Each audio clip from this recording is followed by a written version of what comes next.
Good morning, everyone. This is Mike Yurigan at Golf Brevard.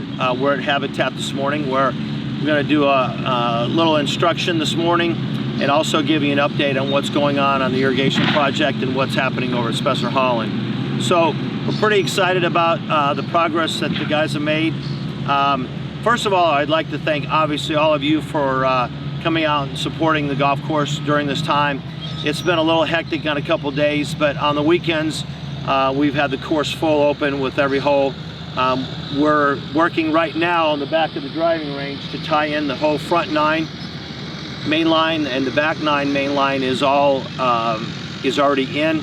So it's just a little bit of connection, and hopefully we'll be starting the greens loop this Wednesday or Thursday, where they'll actually go around the 2-inch greens loop with the pipe around the green.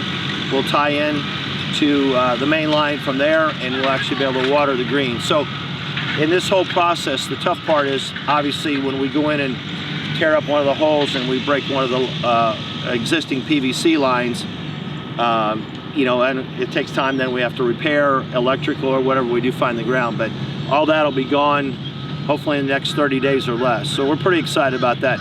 And I want to give a special thank you to Chris Daigle and his crew. Miguel is his foreman, and Paul.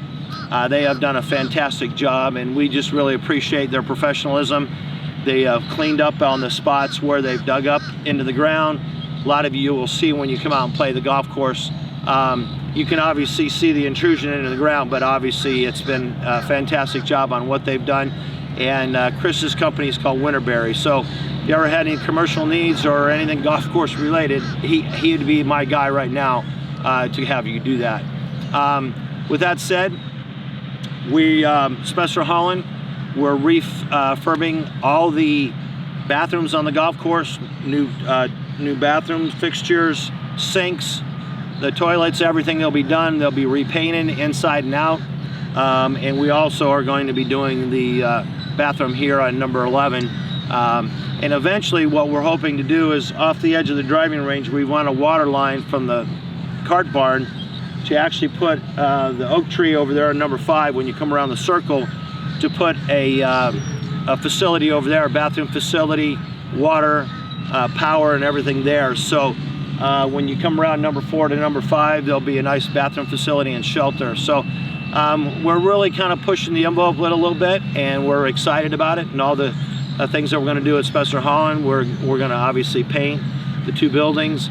Spessard is doing great right now, and we just have some subtle things that we want to do over there, but infrastructure there obviously was much better than it was here at Habitat when we took over. So again, thank you to all of you that have been playing golf, supporting us. We had a record January. We did over 11,252 rounds, I believe it was, in the month of January. So things are doing great here at both courses. The conditions are fantastic, and I figured we'll do a little pause here, and I'll get set up and show you some instructional things here quickly. I've been on the driving range a little bit recently with some students, and I noticed some common denominators that they have. They're not that they're faults or mistakes. It's just that they might not understand some of the process you can go through to save some, you know, how to tee the ball up, how to approach the golf ball. So I figured I'd do that this morning, and it's very simple. You see the players on the men's and ladies tour, where they take a lot of time and effort into teeing up the golf ball, which you might not think is a lot. So at times you'll see them teeing up the golf ball. Sometimes they'll tee it high, trying to hit up on the ball. As a general rule, you want half the ball above the top of the golf club, and you just have to practice that several times until you get comfortable seeing it that way. A lot of you might like to tee the ball down and try to play in the wind a little bit more. It's been windy the last couple days. This morning it's fantastic. It was 49, and you can feel the temperature going up quickly.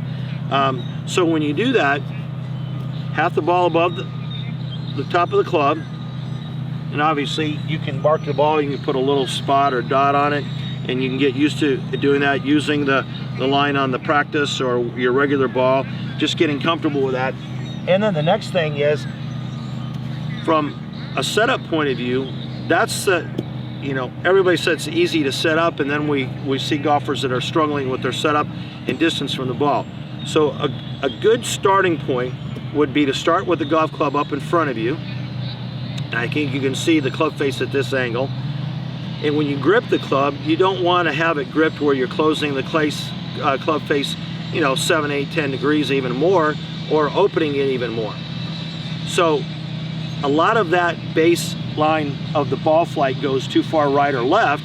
It's because a lot of times when your club face is coming into contact, if you're starting it shut, you're more than likely going to try to open it, and you're going to fade the ball or push it to the right. And a lot of times when you set it with it, if it's too far open and you take it back and the face is wide open the top, then you're going to have to come down and do a lot of hand action with your swing to try to get the face to close. So start up in front, look at your grip, make sure your grip is set the way you want. Look down the shaft, club face position. Start with your arms relaxed. And here's what the best players in the world do, that a lot of you that I've given lessons to, and over the period of time, what you want to do is when your feet are together, put the club behind the ball and ask yourself, am I the right distance from the golf ball? That is the biggest thing that we all try to figure out. How far do I stand from the golf ball? So if you say, okay, this is good, then I take my feet apart and I'm ready to play. No, that doesn't feel right, I'm too far. So I'm going to start again, up in front, club behind the ball. Okay, that feels better distance-wise from the ball. Then I put my feet apart, playing the ball with my driver up in my stance. At times, if I'm trying to hit a cut shot, I'll play it a little more forward and a little more open. My neutral position is somewhere in between my instep and my heel with my driver. If I'm playing in the wind or I want to try to hook the ball, I might turn my body and aim more to the right, try to get my distance down again, start over, and might have to flatten my swing a little bit to try to hit a more of a draw or a hook.